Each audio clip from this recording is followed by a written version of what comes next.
So down in the community steward channel, I shared a quick rundown of our agenda. Um, the one new thing really on the agenda is at the end, we hope to spend a couple minutes just doing a quick town hall retro, just talk as a group about things that we could do better, improvements to the format, the cadence, things like that. And everybody can feel free to jump off or stick around for that. Totally up to you. But based on the outcome there, we'll kind of pick when the next town hall is and probably change up this agenda a little bit. But yeah, I just wanted to jump in with, I guess first of all, quick health check on the project. Yesterday we had a internal call just going over the progress for one of our internal milestones. And I'd say everybody was floating at the yellow-green feeling mood level, which was really awesome. I mean, everybody's pretty amped on the things that are happening and what we're building and what's coming out. And I think the momentum is really picking up. So I'm really excited about the next few weeks.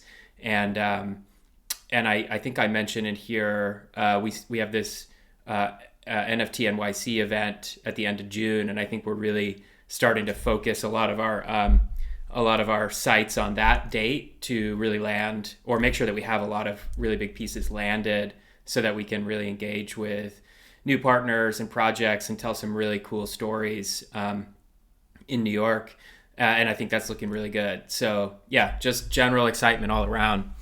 One of the things that we promised in the last town hall was to start releasing our roadmap more concretely for the community. And we went back and forth on the right way to do that. We have really pretty robust internal models for our roadmap that go pretty far out, but they're also slightly technical in a sense that you need to sort of onboard on how to use our internal planning tools to really be able to parse them and understand them.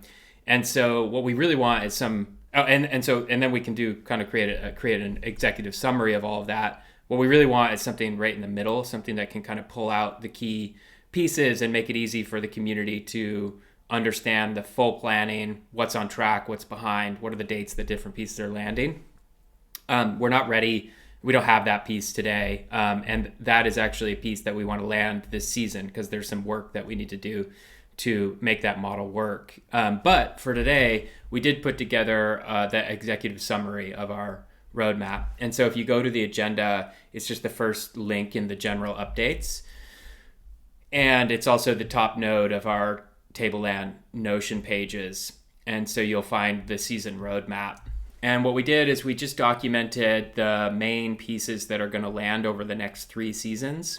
And so that's this season, which is our internal season 3. So that ends in early June. And then our next season, season 4, which ends in September, and season 5, which ends in December. So that gets us pretty far out, and you can kind of see what we're planning to have landed. It's obviously not the full picture. It's just kind of broad strokes and summary.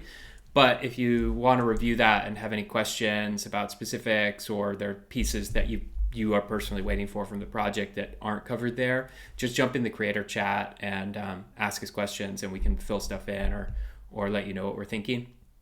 And like I said, we hope to have the really complete roadmap available for you to browse and give feedback and comment and contribute to by the end of this season. So that's actually June 3rd, as noted in that table.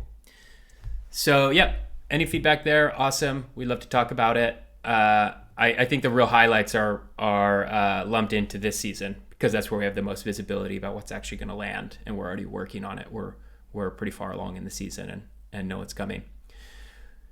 I just wanted to call out that we're still looking for feedback on our grants and bounties. We are actively revamping those and moving them to Gitcoin and making some new opportunities for everyone. But if you're working on projects on Tableland that are experimental or testing functionality or showcasing new use cases, we'd love to help support you. And so let us know what kind of bounties would be helpful, whether that's technology or content or what have you, and just jump into either the creator chat or the stewards channel and give us feedback there. There's a link to the current grants. And like I said, those will be migrating, or at least getting mirrored over into Gitcoin shortly. Um, and then I just want to close out the general updates with just the same asks that we had in the last town hall, which is really anything that you've got around those bounty needs, but also if you are interested in creating content for how to use Tableland, general use cases for NFTs and how mutable metadata play into those use cases, or opportunities for using this system, we'd love your help with creating that content. And inversely, if you're having a hard time learning about these things, all the way out from the meta, like how do NFTs work, down to the very particular how does Tableland address specific issues, let us know. Our learning content is really early, obviously, and so we can fill it in to kind of fit your needs. So just be vocal about that, and we'll do our best to get you that content. So I'm going to turn it over to different people on the team to address just different areas of our work over the last few weeks and give you all an update. And so I think the first one of those, and maybe we'll do the same as last town hall, just each person here that is tagged on a section, just go ahead and pass it forward to the next, and then I can jump back in for the AMA and help move that forward. So first one there would be Carson, if you want to take it away. Oh, ho, ho, everyone. Hello, Carson from the Textile team, Tableland team, here to talk about some community stuff. And really, I'm actually just going to end up passing the mic to Brian, who has been, actually, Brian, you better request to be here. I'm going to invite you to speak right now. So I'll get Brian to give us some updates on the latest community contributions that we've had. And it looks like I didn't notice this, but he's going to give a shout out to Sandra and I, who did some workshops. So first, Brian, go ahead and let us know what's up. What's up, y'all? Yeah, thanks for that, Carson, Andrew. Great to be back in the town hall with this community. And yeah, so we've got, basically a 2-week cadence of things that are kind of pretty established at this point. And so we had our second workshop last Friday, and just wanted to shout out Sander and Carson for holding down the first and second workshops respectively. It does take a lot of work on already busy schedules to put those on, and so grateful for them to be able to make that available for the community to learn some inside tricks of the trade, as well as Andrew for holding down the creative decentralization conversation series. So I don't know, sure some of you caught 2 Fridays ago, we had Juan Bennett on for that first really epic deep dive. And then this Friday as well, we'll have one of the co-founders of Axie Infinity on that. So that'll be streaming on our Twitter Spaces, and everything's kind of inputted in the events here in Discord. And then there's obviously the Notion, where there's a calendar there, so you can see all the upcoming events. And then there's also a public Google Calendar that you can subscribe to, and it can integrate with your personal calendar for that. And I also just wanted to shout out Dan, DTB, who's been showing up to all these events and just taking really incredible notes. It's really appreciated. These are huge assets to have to complement these conversations and workshops. So really grateful for Dan for stepping up with that. And so, yeah, with that, I'll pass back to Carson. Cool. Thanks, Brian. Yeah, definitely thank you to Dan for taking that. Note taking is a fine art, and it's really helpful to have those. So thanks. Thanks a bunch, Dan. And I also just wanted to mention from my perspective, the workshop that I did last Friday didn't get as far along as I wanted. So I was kind of toying with the idea, and I think I'm going to do it, is I'll do subsequent workshops where I'll just continue building on that same project, and we'll see how far we can get with Tableland integrations and things like that. So it'll be kind of a fun way to build something out in the open and live with everybody. So the other thing I wanted to mention, and if you're looking at the agenda, there's a link to our external events calendar that Brian just mentioned, and so you can click on that link, and we've got a bunch in there. There's sort of 8 of them that the Tableland core team is committed to either attending or and participating, or at least considering participating. But I wanted to just highlight what Andrew mentioned at the beginning of the call, which is this NFT NYC event is going to be kind of a big one for us. So if there are any folks from the community here now, or people following up later and watching this recording, if you are interested in doing any joint events or like evening sessions or side events or anything like that, get in touch with myself or Marla or pretty much anyone in the Discord. I think that we've got a couple of irons in the fire on that front to try and really have some cool events and side things that people interested in Tableland can participate in. We'll have at least 4 team members there, and we'll try to make as many opportunities as possible to link up with people. I think there'll be lots of exciting announcements and things building up to that NFT NYC. But the biggest thing is we'd love to just have some community members there. So get in touch if you're even considering going. And then I'm going to be there with my whole family, and we're totally going to go to the Natural History Museum and stuff like that. So if you're coming and you have kiddos, let me know, and maybe we can do a museum run or something like that. So definitely get in touch on that stuff, and hopefully we'll see you there. And then I'm going to pass the mic back to Brian, because he's going to chat real quick about a couple of internal events and opportunities and things that we have going on for members of the community. Cool. Thanks, Carson. Yeah, so just building on these different streams of events and community opportunities, we have launched these different programs, and just want to invite you all to tune in if there's anything you're feeling called to do in support of these initiatives. There's, you can just DM me and let me know, hey, I'd love to contribute in this way or that way, or even if it's just guests to have on creative decentralization, fully available for kind of input from the community. And then we have been in the process of doing an update to our Discord onboarding. So we did a new pass at that last week. And so there's some different features that we've implemented. And so, just wanting to invite everyone into a co-creative spirit as to if there's something you're noticing or anything, I'm fully available to jam on some of these things. And so just inviting that spirit of co-creation into all of what we're up to here. I think that's it on that front. I think we'll pass to Marla, who's going to be sharing more about some of the upcoming partnerships that we can dive into. Hey everyone, thanks Brian. So we're super pumped about partnerships. I joined the team about 6 weeks ago, I believe, and I think Andrew did a really nice job last week while I was out, just sort of laying the groundwork of how we're thinking about partnerships. And of course, we're moving towards being open with as much as we can, just being mindful of our partners specifically and where they're at. But in the meantime, what we did do is we put together a partnership strategy and overview, which really outlines our thinking, some of our early thinking about partners and what that looks like, and where they sort of fit into the Tableland ecosystem. And so that's in our public Notion page. And if somebody could link that, or I can do that just after I'm done speaking here. But you could go in and just take a look at the overall ecosystem and where we kind of see Tableland fitting in, and how we're approaching who we're speaking to. Because I think it can help give context. If you think you're part of a project or of a project that might be a nice fit, please feel free to bring them forward and send them our way, because we're actively looking to grow that ecosystem.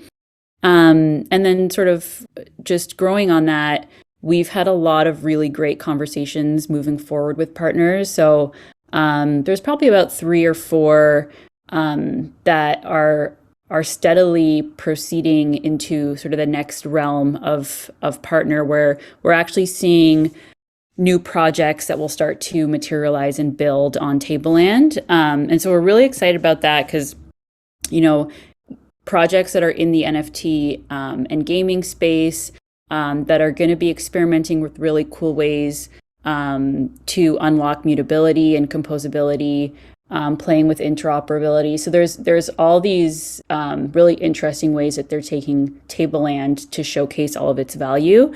And so we're pretty pumped about that. So of course, as things progress and we have more tangible things to share and things become public, we'll definitely be sure to highlight them in the community.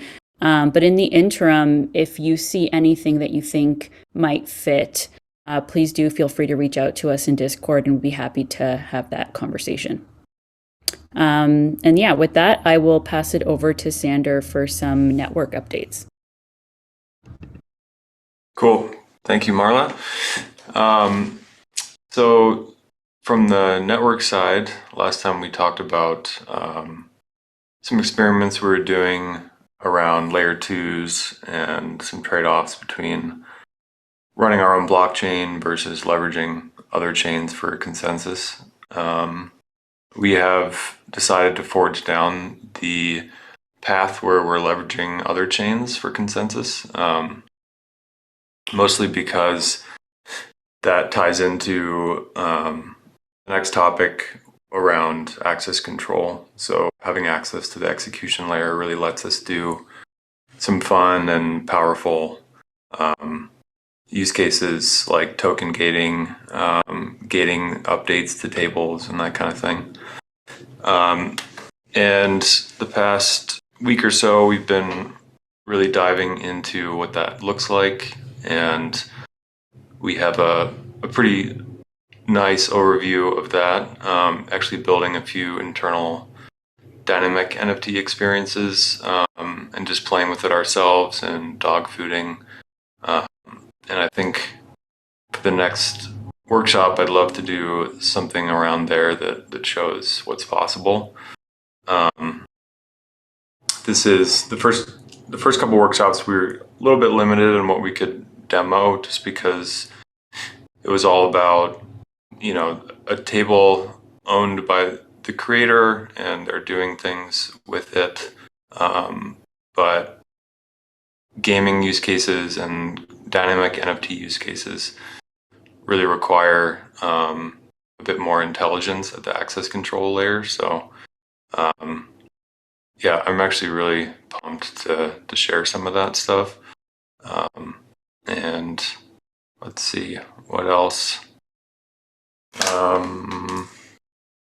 We have along those lines, we've just been trying to nail a bit down the SQL spec that Tableland will offer. So currently we limit certain things like joins are not currently allowed, subqueries are currently not allowed, and a bunch of other little things like that. But we actually are going to enable joins and subqueries, mostly because that's where you get this relational power, right? So having NFTs that have metadata that is derived from multiple tables is super powerful. And this kind of goes in hand with the access control stuff. It's all sort of tied together. But yeah, we hope to publish a SQL spec by the end of the season. And ideally it'll be implementation agnostic. But yeah, we might have to have a few things here and there that aren't. And actually, another thing worth mentioning is we've also made the decision to move to eventually move to SQLite because of a bunch of small reasons, but one of the big ones is just the embeddability. So being able to run a validator should be really easy on Tableland, and having an embedded database is great for that. And let's see, I think that's it. Pass it to you, Adi. All right, thanks, Sander. So at the beginning of the call, Andrew mentioned we had a internal milestone meeting yesterday, and that actually marks the halfway point of the current season. So we've got 6 weeks to go until our next milestone. And in reflecting on the previous 6 weeks, I realized that we've been exploring a lot of new territories, both organizationally, but also technically. And from that, a lot of interesting tensions have popped up on the team, and we've been experimenting with a process for, how do we raise tensions? How do we create proposals for how to resolve those tensions? And then finally, how do we log those decisions? And in just one data point, over the past 6 weeks of working on Tableland, we have all of the contributors have logged over 30 tensions. There have been over 30 proposals, and 40 decisions have been logged about Tableland. I wanted to talk about that just for a minute here in the town hall with the community, because members of the community have heard about this and have started to reach out and ask questions and show interest in not only how we're using it, but how they may adapt it for their own projects in different communities. So if that sounds interesting to anybody, please ping me on Discord. My handle is 80. I'd love to kind of nerd out on this process and get your feedback about that. Similarly, Andrew mentioned that we're taking steps to open up our roadmap, which is really exciting. And there's a lot of deeper detail in that roadmap and our planning data models. So if you do like to nerd out on planning and Notion data models, definitely reach out. I'd love to kind of beta test it or get your feedback, kind of give you a full tour over a shared screen. I think that would be really awesome. So if you're interested in that and you want to know more and you don't want to wait till the end of the season, please ping me and we can set something up for sure. The final kind of organizational update is that we are growing the Tableland core contributor team, which is really exciting. And we currently have 4 roles that are open: a developer relations role, a backend engineering role, a protocol engineering role, and a full stack engineering role. And if you go to the Tableland.xyz website, there's a link, a jobs link there, and that'll point you to a job board where you can read more about those positions. And of course, if you have any questions about that stuff, you can ping me on Discord. My handle is 80. And with that, I think we're handing the mic back to Andrew.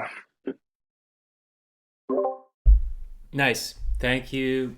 Thank you all of you. Really awesome updates. Like I said, very excited about the progress so far halfway through the season and where we're going to land by the end of the season. So I did a couple of live updates to the agenda, just trying to capture everything we spoke about. So if anybody popped in late, you can find the link to that down in the Community Stewards channel. Thanks, Adi, for also dropping the tension proposal decision framework idea in there. I think I'm like so excited about what we're doing internally as an organization, and just trying to prepare an organization to run a decentralized protocol is a really interesting experiment, and how we actually can remain efficient while distributing the decision making across the org. And I think we're doing some really exciting things. So if anybody's interested in that, definitely follow up. Also, just thanks, Carson, Marla, Sander, Brian, all really great updates, and very excited about all that stuff. So so finally, I guess, well, not almost finally, we'll do the little retro at the end, but finally, if anybody has any questions, feel free to raise your hand now, or if you would like to just chat them in the community guild, we can take them there. That also goes for the internal team. If there's anything that any of you want to bring up that maybe wasn't brought up, or like topics that you just think would be fun to address now, that's great. Anybody. And if we don't get any, we can just kind of jump right into a retro. It's obviously okay. All right, I'll go ahead and ask a question. Anybody see any really exciting projects being released right now? What are people excited about in Web3? Anybody got any? I'll drop one in there that I've been thinking about a lot lately. It's called backdrop.so. I think it's pretty interesting. It's kind of like it's almost like your link tree for Web3, a little bit more robust than that. It has feeds and activity and your NFT holdings and things like that, and your DAO memberships and all that. So it's a little bit more automated based on what you're doing in Web3. But I found this project a pretty nice concept, and I think it probably can be extended in a lot of interesting ways, even with Tableland. So I'll just drop that in the Web3 lounge. Anybody else got any favorites? Sander, you've got a favorite. I know you do.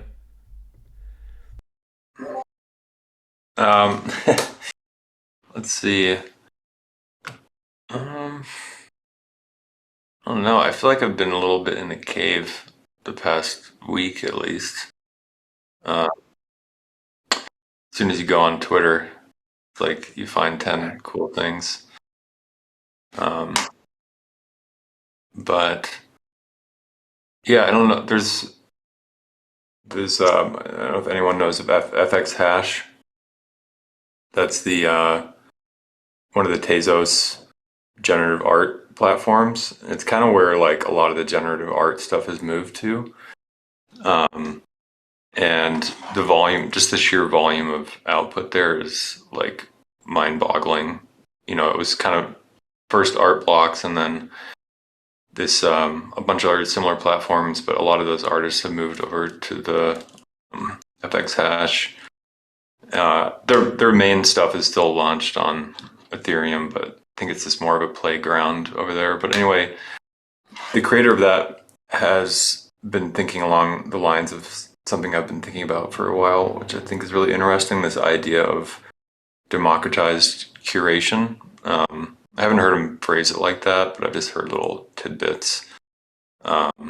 And the idea being to use mechanism design to incentivize slightly different trading behavior of NFTs. Flipping is like part of the game, and I think it serves a role, but it can have negative externalities as well.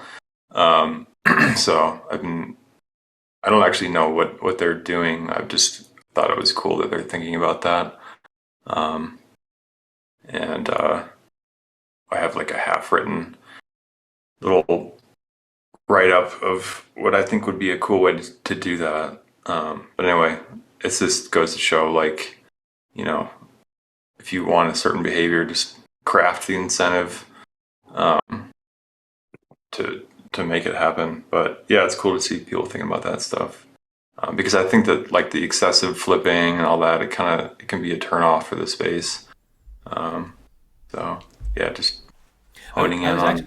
I was actually really related to that thought. I kind of woke up thinking about that talk I gave at ETH Denver about how NFTs are really about the new experiences they provide, and there's a subset of people that are investing in them, but obviously the people that are flipping, that is an experience they want. The experience they want is to make money, but it's not one I was really trying to address. But the thing I was thinking was how in capitalist systems, this idea of creating value from the things you do is inherent in all the technologies. And so I was thinking, like, even though we see flipping and value creation in NFTs in a very transparent and financial way, it doesn't mean it didn't exist on Instagram. So like when people were going and creating brands or creating their micro networks on Instagram, they were doing it with an expectation of value accrual, or at least value stability. So like the effort they put in would be equal to what they get out, or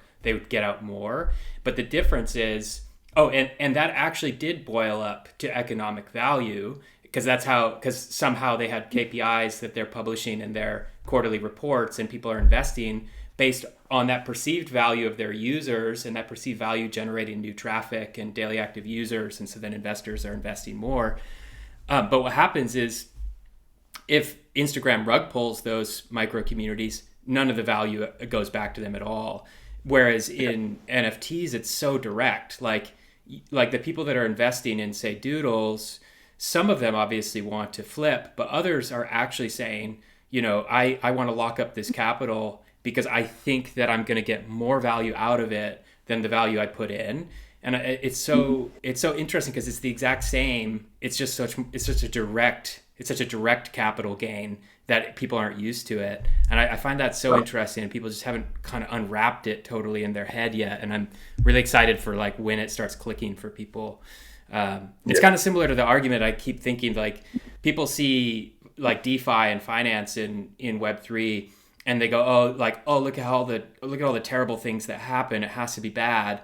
And in my mind, I'm just like, well, this is the first time humanity has ever invented a banking system completely in the open. And so all those bad things are also in the open. So we see all the blemishes, but that's a good thing because we actually try to expel them as fast as possible. Whereas like the closed banking system, it often takes like years and external sort of secretive mechanisms to extract the information and uncover the rings of corruption and all those things. But in Web3, it's very in the open. And so everybody is kind of auditing in real time.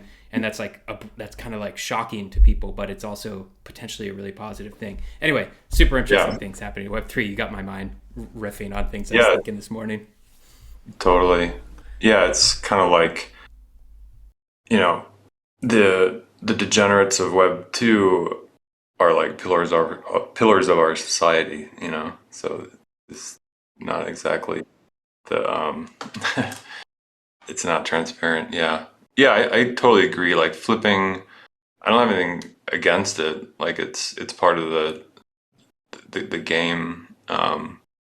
But just thinking about creating additional games, like maybe with a different goal, if you set out with the goal of, say, making all the best art rise to the top as fast as possible, then it could still be like very capitalist and make money for folks.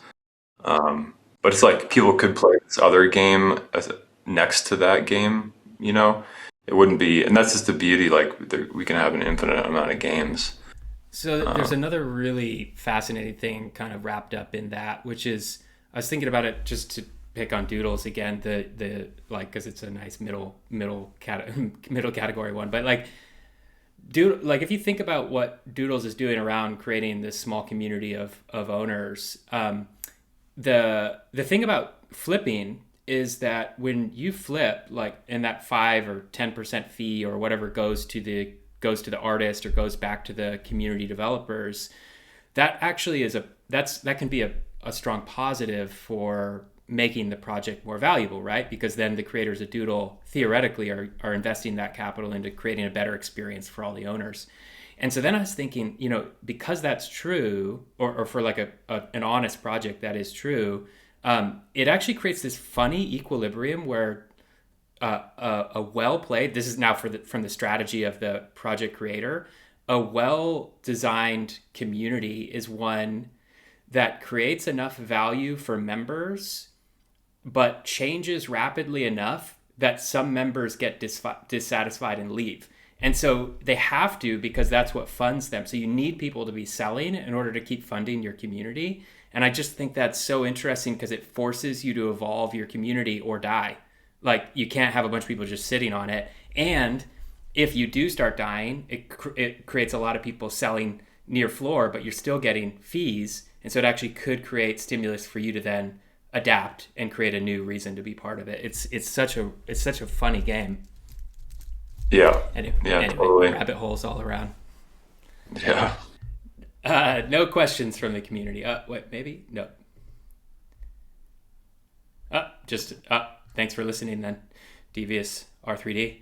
All right. I mean, I think maybe we're rabbit holed enough, but I actually really like this. Maybe we can end our meetings on this free chat next time too. Should we do a quick town hall AMA with everybody that's interested in that? I guess, or sorry, AMA retro. I think the goal here is just to figure out a few things. How's everybody feeling about the format of these town halls? How does everybody feel internally and externally about the cadence? And can we fill it every 2 weeks, or should it be something else? And any other questions? Actually, maybe I can invite Brian, since you're spearheading this a lot. Do you mind actually just running this a little bit and kind of getting any feedback you think about format? Yeah, for sure.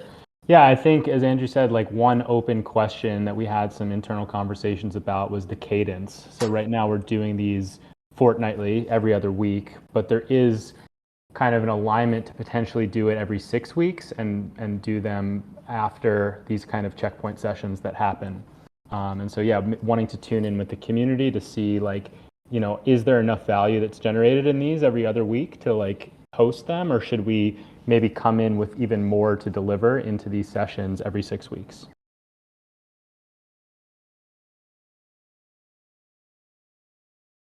Yeah, is there I don't anyone want that to. has? I don't want to sway opinion. Yeah, Anybody from the does anyone want to jump community? in? Yeah, it'd be really Yeah. cool to hear from someone in the audience. Anyone that just, yeah, what feels alive for you with regards to that?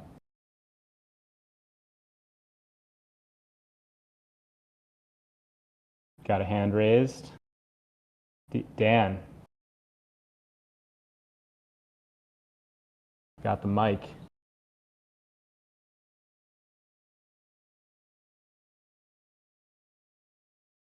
You there, Dan?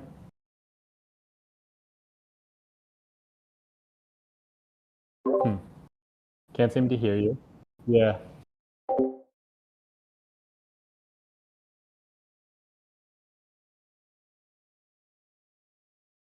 Nick, maybe you can go, and Dan, you can figure out your audio. Nick, are you there? Huh. Maybe we have some audio issue? I don't know. Okay, cool. Thanks, guys. We'll figure out this audio issue and definitely give you all space to share. That's pretty weird. I saw Nick's green highlight like he was talking, but I didn't hear anything.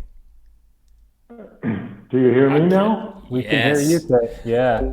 Okay. Well, I just wanted to say in terms of the cadence that personally I'm involved with some other things, and every 2 weeks seems a little too much, but 6 weeks seems too far, and so that would make me suggest once a month. And that does have an advantage because you do it, the first week of every month or something, and people get that cadence into their head. So that's what I would suggest. Cool. Thanks for that suggestion. I think there was something around aligning it with these checkpoint sessions that happen internally.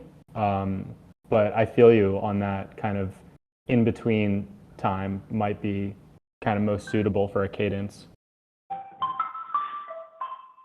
Okay, I'm jumping on to take a call. Cool. Thanks for coming by, Kit. Talk to you soon. Nick, I saw you. I think it's working now, your audio? Yeah, I think so. I think it might have been on my side there. You guys hear me? Yeah, loud and clear. Cool. No, I mean, I guess, as somebody that's new to the community and somebody that's relatively new to this entire process, and this being my first town hall, I don't have a ton of input on Cadence, but for me, the value definitely be, every other week is more valuable just because it gives me an opportunity to learn more in a shorter period of time. Totally. Yeah, thanks for that perspective. Yep, pros and cons of each. I mean, we definitely want to be engaging the community and feeling like, everyone understands what's going on. And then, yeah, we'll just have to kind of tune into the different values of, how frequent to do it based on some of these pros and cons. Dan, I wonder if your audio is working or if we should maybe open it up again to a next theme. Your hand is raised. Let's see. Let's give it another shot.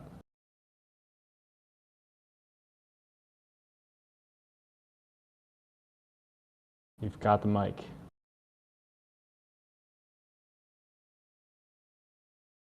Huh. Don't know what's going on.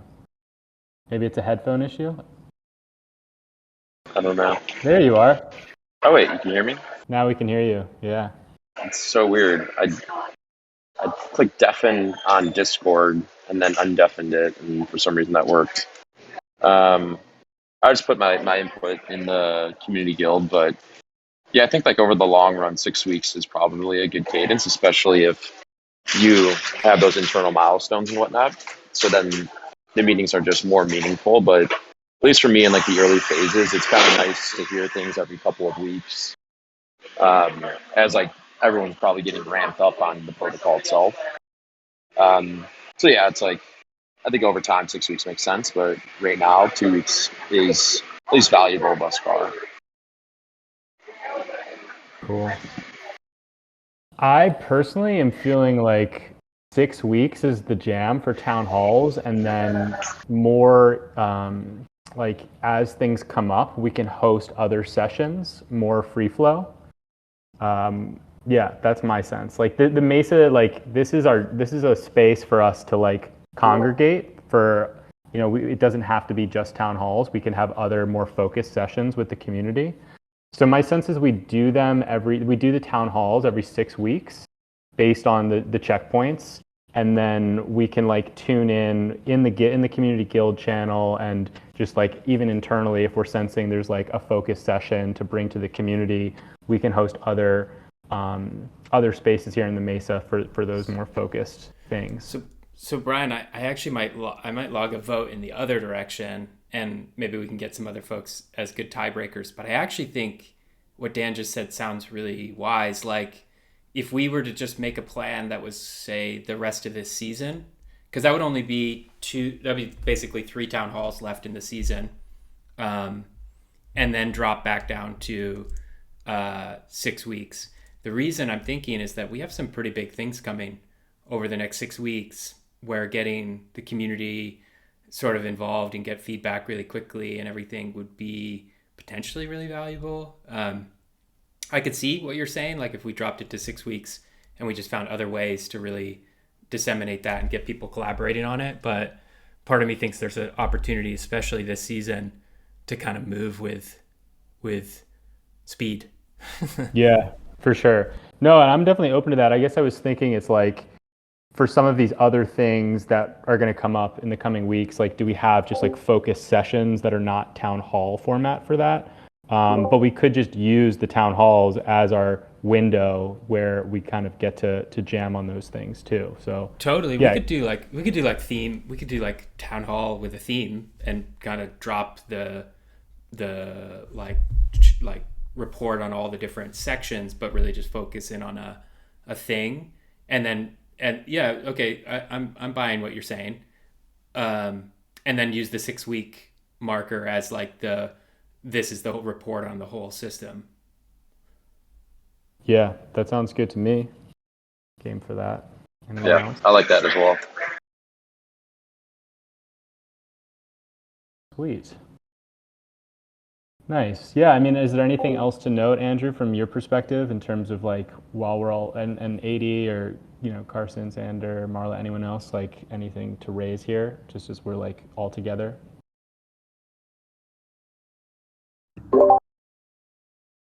Nothing from my side. I like that thought. So we still have the cadence. So we make sure that we're doing updates, but we can maybe tweak the format a little bit. Nice. Yeah. Yeah, nothing really to add except a +1 from me here. Yeah, same. I like all the ideas that are surfacing here. One idea that came up in one of the channels that I was just browsing was maybe doing some more workshops around organizational things like the tension proposal framework. But I think that's kind of outside the Tableland retro. So Yeah, nothing for me. This was fun. Thanks everyone for hopping in. Yeah, it does feel good to all be jamming here in the town hall. So I think, yeah, as we're going, like having this every other week cycle, just sticking to that, and we can, just generate a circuit as we're about to, launch some really epic things in the coming weeks. Sweet. Big +1. Thanks, everybody. Thanks, everyone. There. Thanks, y'all. bye, everyone. Cheers. See you all next